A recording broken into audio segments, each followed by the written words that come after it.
ফুলের মালা দিয়ে স্মৃতিসৌধ শহীদ মিনার শ্রদ্ধা জানানো কি গুনাহ হবে?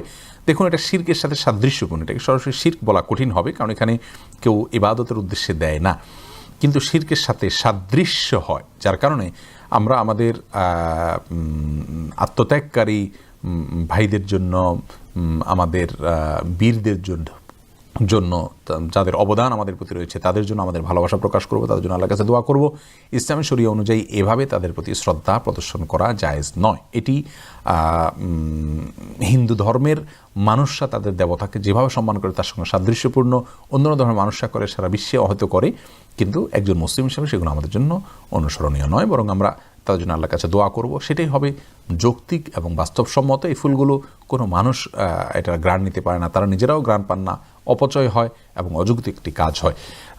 আমরা দেশের প্রতি ভালোবাসা, মাতৃভূমির প্রতি টান এবং যাদের অবদান রয়েছে তাদের প্রতি কৃতজ্ঞতা, এগুলো আদায়ের ব্যাপারে তো কোনো সন্দেহ নেই, এগুলো আদায় করতেই হবে, সেটা ভিন্ন বিষয়। বাট প্রকাশের পদ্ধতিটা এরকম করাটা সঠিক নয়, ভিন্ন পদ্ধতি হতে হবে।